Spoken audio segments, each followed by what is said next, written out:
سلامتی ہے ان آنکھوں پہ جو ہدایت پہ نظریں جمائے بیٹھی ہیں، ان کانوں پہ جو ذکر خیر کے منتظر رہتے ہیں، اور ان قدموں پہ جو ہدایت کی راہ پہ گامزن ہیں۔ آپ کی چونکہ بہت ساری میں تقاریر سن چکا ہوں، اور آپ کا جو اس کے بارے میں جو آپ کا خیال ہے وہ میں اس سے واقف ہوں ایک طالب علم کے طور پر۔ ہمارے بہت سارے لوگ جو کہ اخلاص کے ساتھ دین کی خدمت کر رہے ہیں، اور جو دنیا میں سے کچھ چلے گئے کچھ ہیں، ان کے خیال میں دین ایک نظام کے طور پر قائم کیے بغیر وہ منشا ہی پوری نہیں ہوتی جس منشا کے لیے دین یہاں آیا تھا۔ تو اور اس سلسلے میں جیسے ڈاکٹر اسرار احمد صاحب رحمۃ اللہ علیہ تھے، اور جو آج کل کے دور میں بھی کچھ لوگ ہیں جو کہ وہ یہ کہتے ہیں کہ نہیں، اس کو نظام کے طور پر ہی ایک ہونا چاہیے، اور یہ جرت کیسے ہو کسی کی کہ مسلمان کے ملک میں کوئی بھی ایک ایسی چیز ہو جو اللہ کے حکم کے خلاف ہو۔ اور یہ بات ویسے تو ایموشنلی بھی دل کو لگتی ہے اور بھلی لگتی ہے۔ میں تھوڑے سے مختصر وقت میں اپنی سمجھ کے لیے اس کی وہ چاہتا ہوں کہ جب ہم یہ ایک دم چینج کرنے کی بات کرتے ہیں تو آپ کے خیال میں ایک کیا شکل ہونی چاہیے ایک اسلامی افیکٹو اسلامی مملکت کی، تاکہ اس کی طرف پھر بڑھا جائے؟ سوال نہیں ہے محض، لیکن میں مختصر طور پر عرض کر دیتا ہوں۔ دیکھیے، میں نے پچھلے 50 سال میں مولانا سید اللہ مودودی زندہ تھے اس وقت سے لے کے آج تک، اور ڈاکٹر اسرار صاحب سے بہت محبت کا تعلق رہا، وہ ہمارے بزرگ تھے، بار بار یہ پوچھا ہے کہ وہ نظام کیا ہے۔ آپ باور کریں، اس میں 3 لفظ بھی میں نے کبھی نہیں سنے، وہ ہے کیا؟ ابھی پچھلے دنوں بہت غلغلہ تھا ریاست مدینہ، تو میں نے اس کے علمبرداروں سے پوچھا کہ وہ ایک پریمیٹو قبائلی ریاست تھی، تو اب کیا پاکستان میں یہ ارادہ ہے؟ رسول اللہ نے جو ریاست قائم کی اس میں خلفائے راشدین ذاتی کردار اور اخلاق کا بے نظیر نمونہ ہے، وہ مجسم اخلاق بن گئے۔ تو اگر تو کسی میں یہ ہمت ہے کہ وہ کہے کہ میں ابو بکر بننا چاہتا ہوں تو بات میری سمجھ میں آتی ہے، لیکن ریاست مدینہ سے کیا مراد ہے؟ کوئی باقاعدہ فوج نہیں، کوئی عدلیہ کا نظام نہیں، کوئی نظم حکومت نہیں، کوئی انتخاب کا طریقہ نہیں، کوئی قاعدے ضابطے کے ساتھ معاملات کو چلانے کے اصول نہیں ہیں۔ میں تو اسلام کا طالب علم ہوں، تو ذرا میرے علم میں اضافہ فرما دیں، وہ کیا چیز ہے جس کو آپ ریاست مدینہ کہتے ہیں؟ تو مبہم باتیں، بے سوچی سمجھی باتیں اس باب میں کہی جاتی ہیں۔ پہلی چیز تو یہ ہے کہ وہ نظام ہے کیا، بتانا چاہیے۔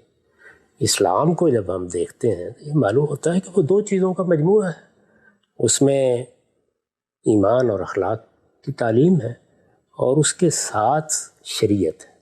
شریعت کو آپ لا یا قانون سمجھ لیں، وہ شریعت میں 90% احکام شخصی ہیں، مجھے نماز پڑھنی ہے، مجھے روزہ رکھنا ہے، مجھے اعلیٰ اخلاق اپنانے ہیں، اور اس طرح تطہیر بدن کی چیزیں۔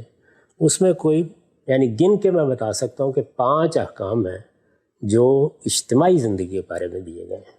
یعنی اگر مسلمانوں کا کوئی نظم اجتماعی موجود ہو، کوئی ریاست ہو، تو 5 باتیں اس کو کہی گئی ہیں۔ وہ 5 باتیں آپ پہ لازم ہیں، ان کو آپ نے ہر حال میں اختیار کرنا ہے۔ ان کے لیے بھی صحیح لفظ اختیار کرنا ہے، عمل پیرا ہونا ہے، کیونکہ ان 5 باتوں میں کوئی ایک چیز بھی ایسی نہیں جو آپ کو یہ حق دے رہی ہو کہ آپ دوسروں پر اسے ٹھوسیں۔ یعنی نافذ کرنے والی کوئی چیز نہیں۔ نافذ کرنا تو ایک بے معنی لفظ ہے، یعنی شخصی معاملات میں آپ خدا اور بندے کے درمیان حائل نہیں ہو سکتے۔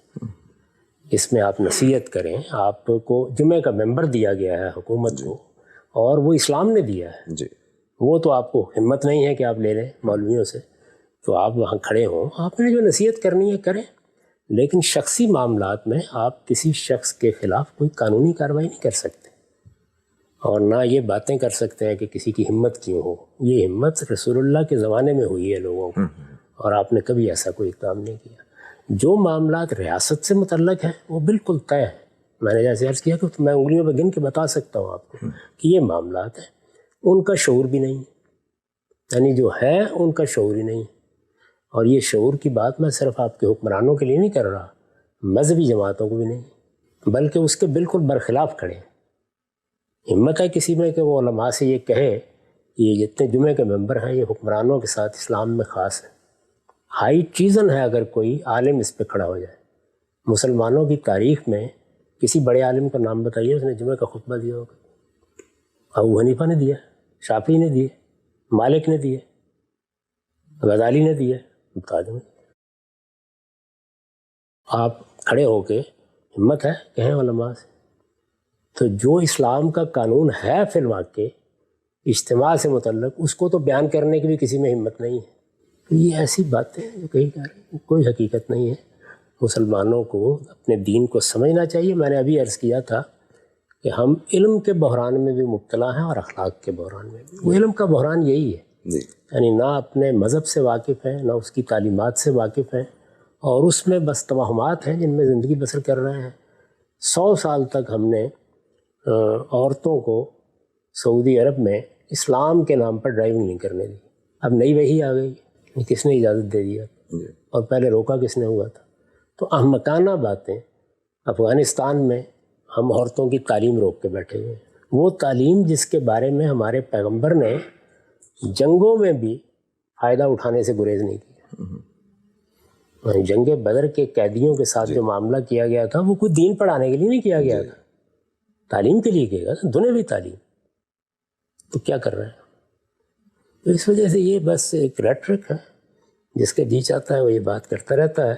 اس میں اگر آپ ان لوگوں سے چند سوالات کرنا شروع کر دیں تو کچھ بھی نہیں کہنے کے لیے ہوتا۔ میں نے میں نام نہیں لیتا، بزرگ شخصیت سے یہ پوچھا، میں نے کہا کیا ہوتا ہے یہ جو نظام آپ قائم کرنا چاہتے ہیں؟ کہنے کہ دیکھیں وہ اکاؤنٹیبلٹی ہونی چاہیے۔ میں نے کہا یہ دنیا میں کس جگہ نہیں لکھا ہوا کہ اکاؤنٹیبلٹی نہیں ہونی چاہیے؟ اور اکاؤنٹیبلٹی نظام ہے، یعنی اگر تو آپ مجھے بتائیں کہ اکاؤنٹیبلٹی کے لیے یہ میکنزم بنایا ہے اسلام میں، ایک پروسیس ہے، ایک پروسیس ہے، تو پھر تو میں کہوں گا کہ واقعی نظام ہے۔ جی تو آپ مجھے ذرا بتا دیں، نظام نام کی کوئی چیز اسلام اس کے لیے آیا ہی نہیں۔ جی نظام ہمیں بنانے ہیں، اللہ نے ہمیں عقل دی ہے، اس کی روشنی میں دنیا بنا بھی رہی ہے۔ تو اس وقت تو سارے مسلمان ممالک دنیا کے بنائے ہوئے نظام کی نقالی کر رہے ہیں۔ یعنی مغرب میں صرف سائنس، پیور سائنس کی ترقی نہیں ہوئی، سوشل سائنسز میں بھی بے پناہ کام ہوا ہے، خواہ ہم اعتراف کریں یا نہ کریں، سارے لوگ اسی کی پیروی کر رہے ہیں۔ یعنی آپ کی عدالتیں کس اصول پر چل رہی ہیں؟ آپ کے ہاں آئین، دستور کہاں سے اخذ کیے گئے ہیں؟ یعنی ان کا ماخذ جو ہے وہ کتاب اللہ ہے، وہ ساری دنیا نے بنائے ہیں، آپ اس سے فائدہ اٹھا رہے ہیں جیسے آپ نے اپنی طب میں فائدہ اٹھایا ہوگا۔ یعنی وہاں جو علم آپ کو تھا اور جس کے تحت آپ سرجری کرتے ہوں گے، وہ آپ نے آخر مغربی دنیا ہی سے حاصل کیا، یعنی اس کی ساری ڈیولپمنٹ، اس کا ارتقا وہیں ہوا ہے۔ تو یہ بالکل ہی بیوقوفی کی باتیں ہیں جو ہم کرتے رہتے ہیں، اس کا میرے پاس کوئی علاج نہیں ہے سوائے اس کے کہ خون جلاتا رہے آدمی اور اپنی بات کرتا رہے۔